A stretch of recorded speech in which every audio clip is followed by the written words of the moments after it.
Chapter 1. Introduction. The man who thought his way into partnership with Thomas A. Edison. Truly, thoughts are things, and powerful things at that, when they are mixed with definiteness of purpose, persistence, and a burning desire for their translation into riches or other material objects. A little more than 30 years ago, Edwin C. Barnes discovered how true it is that men really do think and grow rich. His discovery did not come about at one sitting.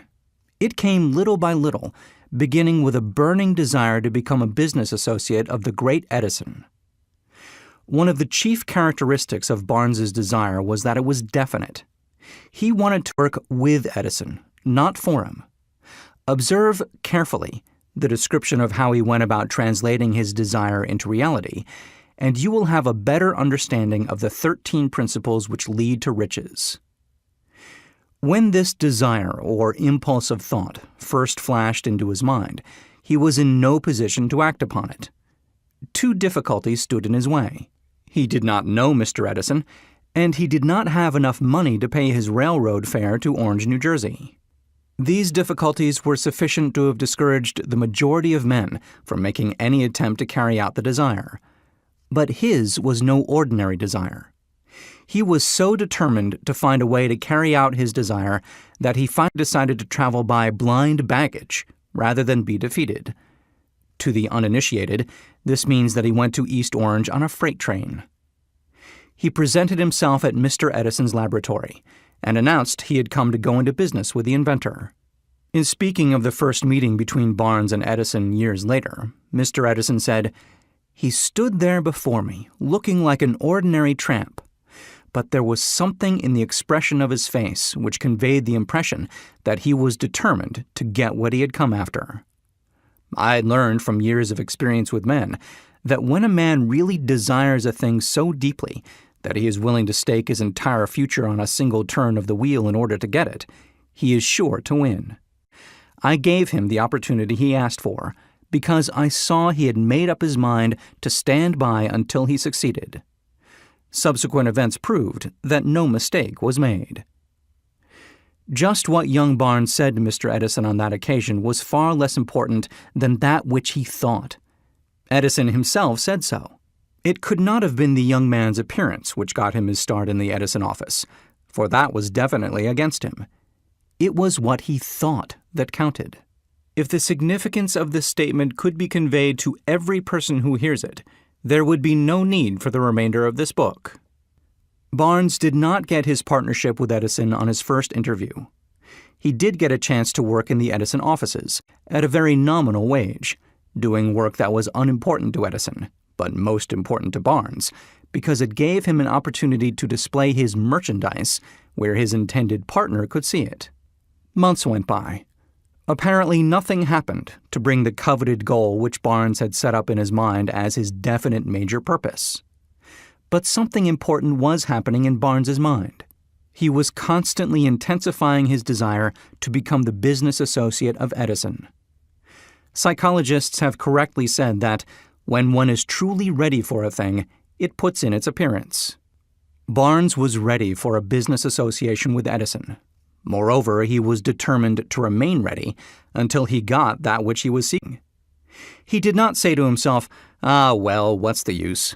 I guess I'll change my mind and try for a salesman's job.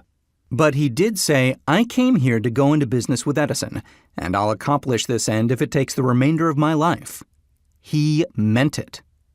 What a different story men would have to tell if only they would adopt a definite purpose and stand by that purpose until it had time to become an all-consuming obsession.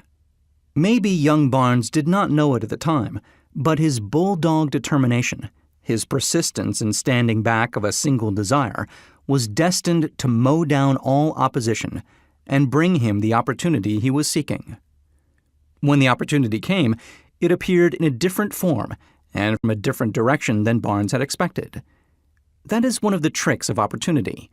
It has a sly habit of slipping in by the back door, and often it comes disguised in the form of misfortune or temporary defeat. Perhaps this is why so many fail to recognize opportunity. Mr. Edison had just perfected a new office device, known at the time as the Edison dictating machine, now the Ediphone. His salesmen were not enthusiastic over the machine. They did not believe it could be sold without great effort. Barnes saw his opportunity. It had crawled in quietly, hidden in a queer-looking machine which interested no one but Barnes and the inventor. Barnes knew he could sell the Edison dictating machine. He suggested this to Edison and promptly got his chance. He did sell the machine. In fact, he sold it so successfully that Edison gave him a contract to distribute and market it all over the nation. Out of that business association grew the slogan, "Made by Edison and installed by Barnes." The business alliance has been in operation for more than 30 years. Out of it, Barnes has made himself rich in money, but he has done something infinitely greater. He has proved that one really may think and grow rich.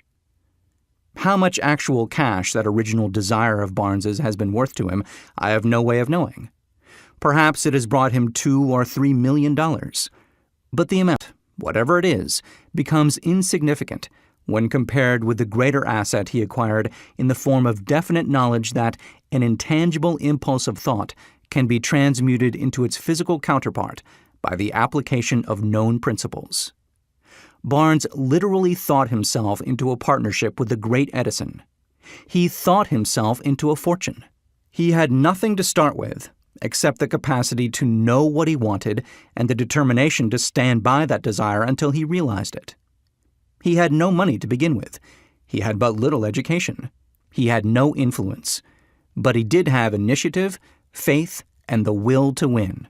With these intangible forces, he made himself number one man with the greatest inventor who ever lived.